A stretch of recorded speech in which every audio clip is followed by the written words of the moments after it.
Hello दोस्तों, कैसे हो आप। दोस्तों, आज मैं आपके लिए लेके आया हूँ एक ऐसा टॉपिक कि जब आपकी ज़िंदगी अच्छी चल रही होती है ना, तो ही ये टॉपिक आपके काम का है। आप वैसे ही परेशानियों में तो चलो ठीक है, आपको इस टॉपिक की ज़रूरत भी हो सकती है, नहीं भी हो सकती है। लेकिन आप बहुत अच्छी तरह खाना खा रहे हो, अच्छा आप अपनी सुविधाएं पूरी कर रहे हो, आपको जॉब अच्छा चल रहा है, आपके पास पैसे अच्छे आ रहे हैं, आप सेविंग कर रहे हो, तभी ये टॉपिक आपके काम का है दोस्तों। आज जो टॉपिक है दोस्तों, ये टॉपिक है आपका, इसका नाम है कि आप फाइनेंशियल जो ट्रैप होता है उससे कैसे बचें, और फाइनेंशियल ट्रैप होता क्या है और फाइनेंशियल ट्रैपिंग कैसे कर देते हैं लोग, और वो जाने अनजाने में आपके दोस्त कर देते हैं, आपके कलीग कर देते हैं, और आप खुद फाइनेंशियल ट्रैप में फंस जाते हैं। तो दोस्तों, ये जो फाइनेंशियल ट्रैप की कहानी है ना, ये एक ओरिजिनल कहानी है और मेरा एक दोस्त है, मैं आपको उसी की कहानी बता रहा हूँ। और ये मेरे दोस्त की कहानी है। मैंने जब ये देखा और इस पर रिसर्च किया, एनालिसिस किया, तो ये देखा कि यार ये ज़्यादातर ऐसे लोगों की कहानी निकली कि जो जिनकी लाइफ में सब कुछ अच्छा चल रहा होता है, लेकिन जो आ बैल मुझे मार वाली कहानी है ना, तो वो उस फाइनेंशियल ट्रैप में फंस जाते हैं। और एक बार अगर कोई फाइनेंशियल ट्रैप में फंसा तो फिर वो मतलब फंस ही गया, वो मतलब निकलना उसका बहुत मुश्किल और बहुत नामुमकिन है। तो दोस्तों, कहानी है, एक मिस्टर खिलाड़ी थे।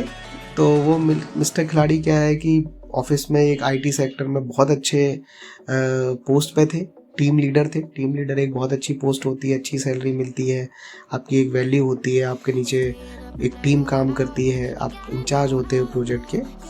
तो वो क्या है कि जब उनकी सैलरी अच्छी हो गई, प्रमोशंस मिल गए, तो उनके कलीग ने, उनके जूनियर्स ने, सब ने कहने शुरू कर दिया कि सर क्या आप पुरानी स्कूटी से आते हो, आप तो अब एक BMW ले लो।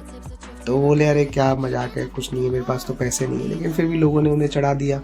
उन्हें भी लगने लगा यार अब मैं टीम लीडर हूँ, मेरे से जो यंग लोग हैं या मेरे जो जूनियर है वो देखो गाड़ियों से आता है, कोई क्या कहते हैं अपना क्रेटा से आता है, कोई आपका थार से आता है, कोई और अच्छी बड़ी बड़ी गाड़ियों 15-20 लाख से आता है। तो मैं यार 40 लाख की गाड़ी नहीं ले सकता, मैं तो कमा रहा हूँ 5 लाख रुपए महीने।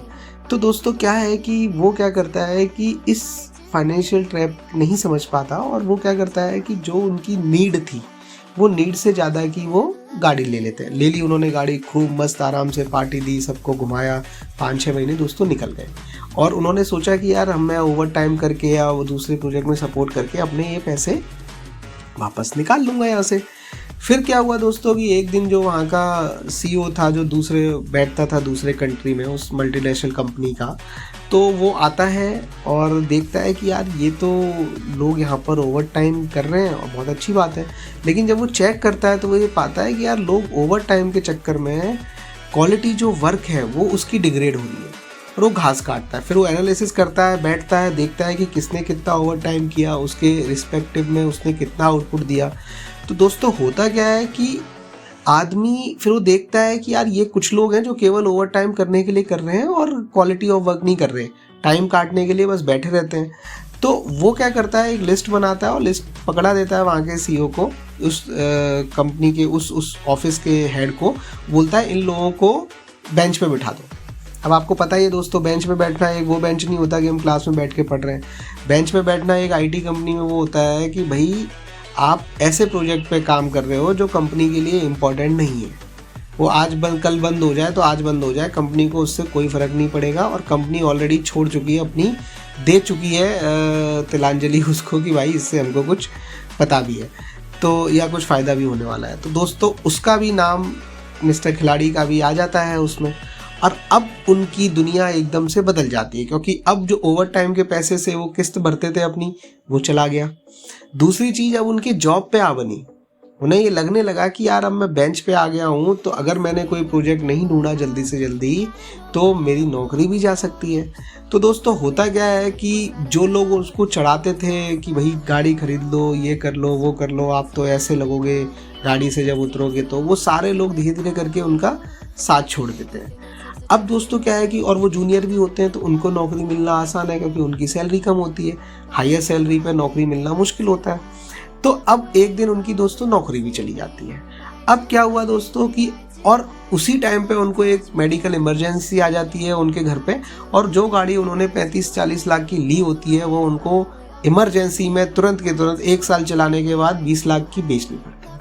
तो दोस्तों ये उन्होंने क्या किया कि एक गलत डिसीजन से मतलब उनकी लाइफ की जिसको उसको ज़रूरत नहीं थी वो फाइनेंशियल ट्रैप में फंस गए।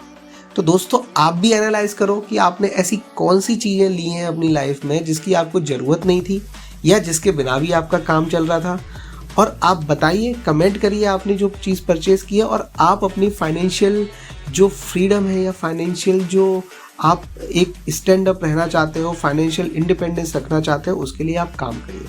और दोस्तों इससे जुड़ा हुआ है कि फाइनेंशियल फ्रीडम के 7 स्टेज होते हैं। हमारा वीडियो है यूट्यूब पे, हमारे ही चैनल पे, आप देखिए उसको और आप जानिए कि आप चेक करिए आपका कौन सा स्टेज चल रहा है, ताकि आप गलती ना कर पाओ अपनी लाइफ में। और दोस्तों ऐसे ही वीडियो को जानने के लिए, सुनने के लिए और हमारे साथ बने रहने के लिए प्लीज़ हमारा चैनल है उसको सब्सक्राइब कर दीजिए, लाइक कर दीजिए, व्यूज़ दीजिए, और आप अपने दोस्तों से भी शेयर करिए, ताकि ये चीज़ हमको मोटिवेशन देगी आपके लिए इसी तरीके की रियल लाइफ केस स्टडीज़ लाने के लिए, जिससे आपको हेल्प मिल पाए और आप दूसरों की गलतियों से सीखो और इस लाइफ में लाइफ स्कूल से सीख के आप अपनी ज़िंदगी को बहुत अच्छे ढंग से जिए।